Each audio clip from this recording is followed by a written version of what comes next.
run up, let it pop, that's just the old in me. Rest in peace to Silk from Aydah Park, that was the old of me.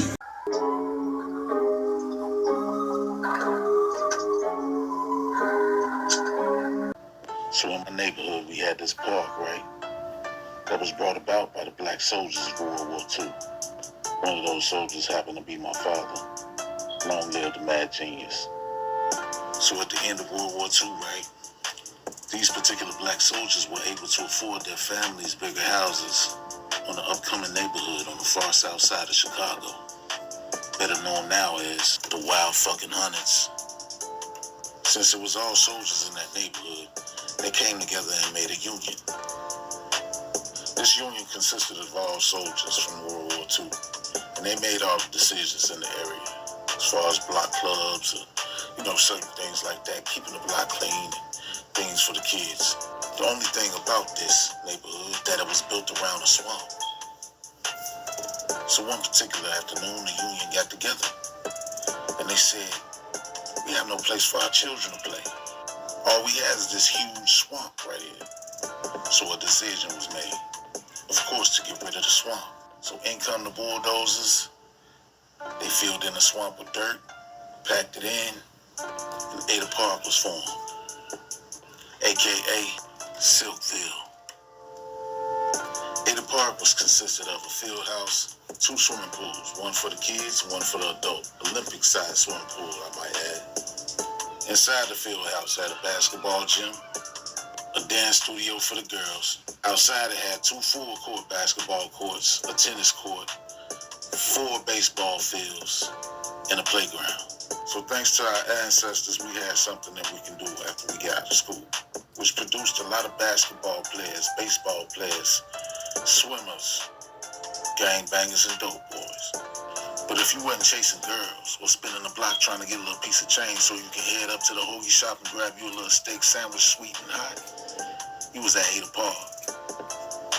See, Aydah Park was like that safe home base where everybody can go chill, and we wasn't worried about no outsiders coming in. Because best believe if you made it in, you wasn't gonna make it out if you was on some bullshit. So anyway, our favorite pastime was basketball. So one day we was on a basketball court. Our favorite pastime was basketball. So one day we was on a basketball court, and I had this family member and shit.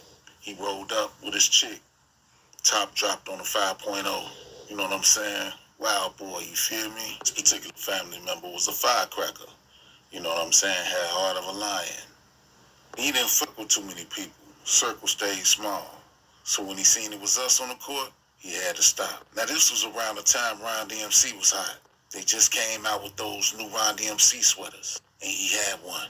He took his sweater off and gave it to old girl for safekeeping so it wouldn't get dirty. If I was her, I would have declined that request. Aydah Park, Part 2. So yeah, right about now we into a full court game, good game going on, right? All of a sudden, I hear that melody from the ice cream truck coming up the street. Now you would think, yeah, that's normal in the hood, every day. At least 2 to 3 times a day you gonna hit an ice cream truck, right? But see, today was different. Today, Cuzzo came over here with a brand new Run DMC Adidas sweater, tag still on it, which he gave to old girl to keep clean while he was playing ball. You get where I'm going with this? So we still hooping or whatever, we getting it in. And I'm watching Cuzzo watch her, right? So foolish as it may seem, right? She walks over to the ice cream truck, right? And orders the messiest ice cream that you can get, right?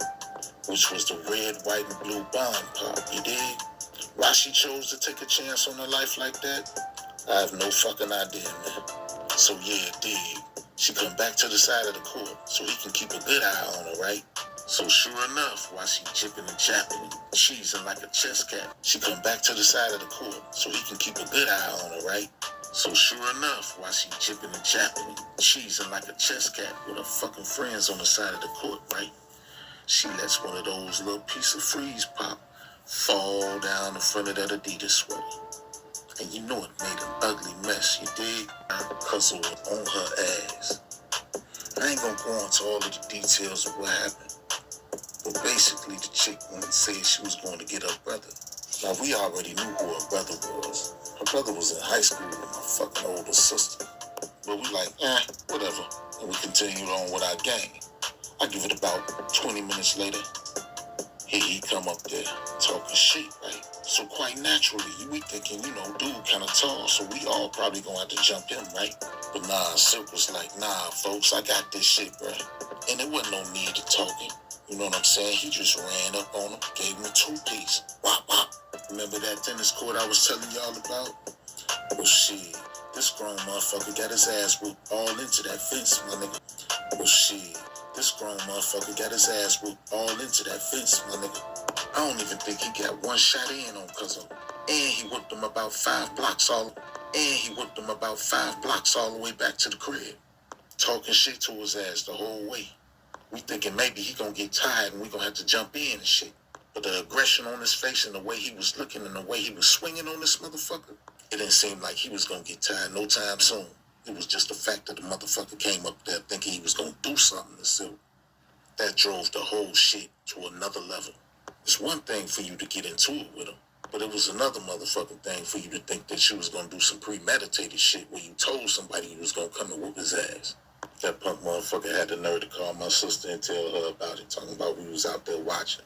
And my sister told his ass what he was doing, what he was supposed to do, backing up his family.